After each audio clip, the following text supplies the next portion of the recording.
When Mouse first appeared in 2023, it felt like less of a real game announcement and more like a proof of concept that someone had uploaded to social media on a whim.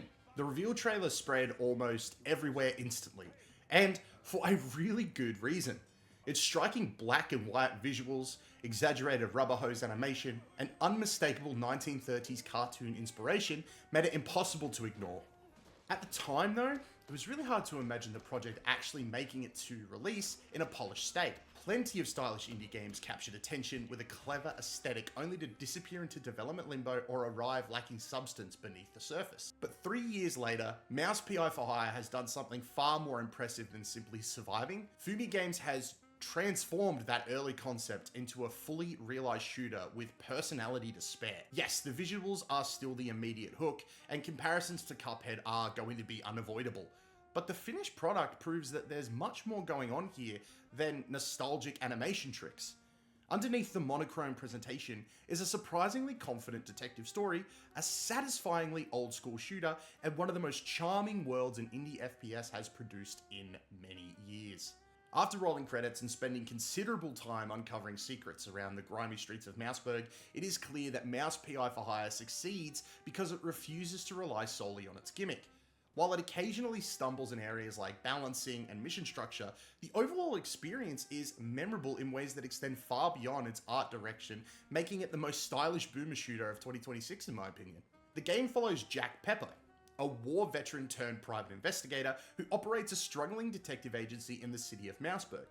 At first glance, Jack seems like the stereotypical noir protagonist, cynical, sarcastic, always one unpaid bill away from disaster. His latest assignment begins with the disappearance of a stage magician named Steve Bendel, but is quickly spiraled into something far larger, involving corrupt politicians, criminal organizations, and a wonderfully absurd underground economy circulating around cheesy contraband. In Mouse's world, wedges of gorgonzola and packs of cheese sticks effectively replace alcohol and cigarettes, and the game fully commits to that bizarre alternate reality. What surprises me most was how invested I became in the story itself. It would have been really easy for the developers to treat the narrative as little more than connective tissue between firefights, but Mouse genuinely wants players to engage with its mystery. The plot consistently introduces new leads, suspicious characters, and overlapping conspiracies. While the writing never reaches particularly profound territory, it remains entertaining throughout. Every mission uncovers a piece of the puzzle, giving the campaign a satisfying sense of momentum. Between levels, players will return to a central hub area containing Jack's office and a portion of the surrounding neighborhood. This downtime becomes one of the game's strongest features. Clues collected during the missions are pinned to an investigation board, gradually revealing the connections and unlocking the next steps in the case. It is a simple mechanic and doesn't require much more from you other than hitting one button to solve the clues, but it reinforces that detective fantasy in a way that many narrative shooters neglect. The hub also provides opportunities to interact with the citizens of Mouseburg, and these conversations are consistently delightful, whether speaking to the old bartender, chatting with the mayor, or listening just to the random residents complain about the city's problems. The writing rarely loses its charm. Every character feels exaggerated in that classic cartoon fashion without becoming one note. The developers clearly enjoyed building the world, and that enthusiasm comes through constantly. The script is packed with references to games, film, and pop culture. Some are subtle visual nods tucked away in the environment, while others are direct jokes aimed at the genre's fans. There are amusing callbacks to everything from Resident Evil, Dark Souls, alongside playful digs at entertainment icons and industry trends. Thankfully, the humor lands far more often than it misses, because it feels naturally woven into the world, rather than desperately trying to chase internet meme culture, and thank God for that. At its core, Mouse PI for Hire is still a boomer shooter, and fans of classic first-person action will feel immediately at home. Movement is fast, combat is punchy, and levels are filled with hidden pathways, collectibles, and optional areas begging to be explored. Despite its mostly linear progression, the game captures that addictive sense of discovery that defined shooters from the 1990s and early 2000s. Exploration is arguably where the game shines brightest mechanically. Secrets are hidden generously throughout the stage, but the developers strike an impressive balance between rewarding curiosity and avoiding that frustration. Rather than forcing players to endlessly mash against random walls, destructible surfaces are often marked with humongous signs, totally normal wall, or nothing behind here, turning secret hunting into a playful scavenger hunt instead of an exhausting guessing game. Unfortunately, though, the rewards tied to this exploration are not always as meaningful as they could be. Most hidden areas contain large sums of currency, yet money itself has limited value. Ammunition is already plentiful throughout the campaign, making ammo purchases mostly unnecessary, and while players can spend cash on collectible cards or other extras, these rewards never feel especially impactful, especially if you're the sort of player that didn't even interact with the baseball card minigame, which, to be fair, is really fun for a while. The game introduces weapon upgrades through a separate resource system, and it honestly feels like a missed opportunity not to connect those mechanics together a little bit more directly. Even so, combat remains consistently entertaining thanks to the game's creative arsenal.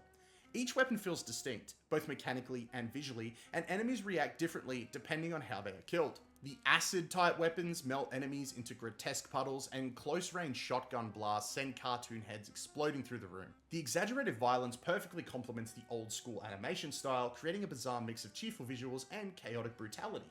Some balance issues do emerge as the campaign progresses. Certain weapons become dramatically more effective than others once upgraded, particularly the game's equivalent of the Tommy gun, renamed to the James gun. Haha. Fully upgraded, it tears through enemy bosses with such efficiency that experimenting with alternative loadouts becomes less appealing. You have to force yourself to do it. Even several late game encounters can become trivialized by unloading upgraded automatic fire into enemies before their mechanics even have time to matter. Boss fights themselves also are somewhat inconsistent. Visually, they're fantastic, filled with oversized cartoon monstrosities and exaggerated animations that look straight ripped from a lost animated film reel. Mechanically, however, most encounters boil down to shooting oversized health bars rather than engaging with creative patterns or area mechanics. There are exceptions, but too many bosses rely on endurance over ingenuity. Bullet sponges, they're more affectionately called. Movement abilities gradually expand throughout the adventure, adding some welcome variety to traversal. The double jump becomes the essential tool almost immediately and integrates naturally into exploration and combat. Other abilities such as gliding or using a grappling hook appear more situationally and feel somewhat underutilized overall. There are moments where these mechanics could shine, but the game rarely pushes them as far as it could. One aspect that initially seemed promising but ultimately feels underdeveloped is the overworld system. Early previews showcased a Cuphead-style world map where Jack drives between locations, suggesting a more open structure with mission choice and revisitable areas. In practice, the overworld functions mostly as a visual flavor.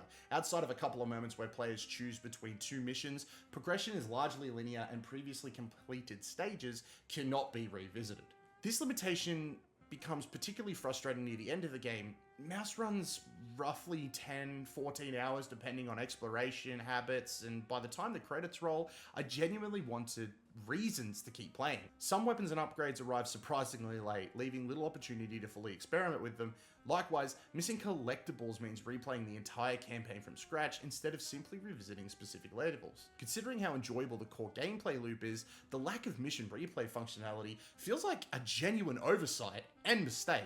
Still, the presentation work throughout the game is extraordinary. Mouse PI for Hire is one of the most visually distinctive shooters released in recent years. The combination of full 3D environments and hand-drawn 2D character sprites create a striking contrast that immediately stands out. Every animation embraces classic rubber hose techniques, giving characters an exaggerated bounce and elasticity that perfectly recreates the feel of 1930s animation. Importantly, the visual style never feels like a novelty that wears thin after an hour or two. Even after extended play sessions, there's constant joy in simply watching the world move. Weapons sway and exaggerated cartoon motion, HUD icons animate with personality, and enemies contort dramatically when defeated. The sheer variety of character design is equally impressive. NPCs, enemies, and background characters all feature subtle differences that help the world feel alive rather than repetitive. Players worried that the black and white presentation might become visually exhausting, you could relax. After only a few minutes, the lack of color stops registering as unusual because the art direction is so cohesive. The contrast-heavy environments remain readable during combat, and the monochrome aesthetic becomes a part of the game's identity rather than its limitation. The audio side of the experience also deserves special praise as well. The voice cast delivers consistently strong performances, led by Troy Baker as Jack Pepper. Baker leans fully into the noir detective persona without turning the character into a parody, grounding the story even when the world itself becomes increasingly ridiculous. The soundtrack also deserves special mention, particularly the main musical theme that appears in multiple forms throughout the game, including moments where Jack casually whistles it during exploration. Mouse PI for Hire is not flawless. Its mission structure could be more flexible, several mechanics feel very underdeveloped, and combat balancing occasionally undermines experimentation. Yet, none of these issues diminish the fact that Fumi Games has created something genuinely special. Beneath the striking visuals lies an entertaining detective adventure, a satisfying retro shooter, and a world overflowing with personality. For fans of boomer shooters, noir storytelling, or classic animation aesthetics, this is an easy recommendation. More importantly, it proves that Mouse was never just a stylish trailer chasing viral attention. Against all odds, Fumi Games developed a game with real substance behind the style that makes Jack Pepper's first case well worth investigating. So there it is. I 100% recommend jumping in, trying this game out. If it's interested you at all in any way, shape, or form, you need to jump in. You need to try it. Honestly, it is an experience, and probably one of the most interesting experiences you're probably going to have this year in gaming. I mean, I know there's still a lot to come, but honestly, Mouse PI for Hire is an amazing time, an amazing experience, and I could not recommend it enough. But that's the video. Thank you everybody for watching.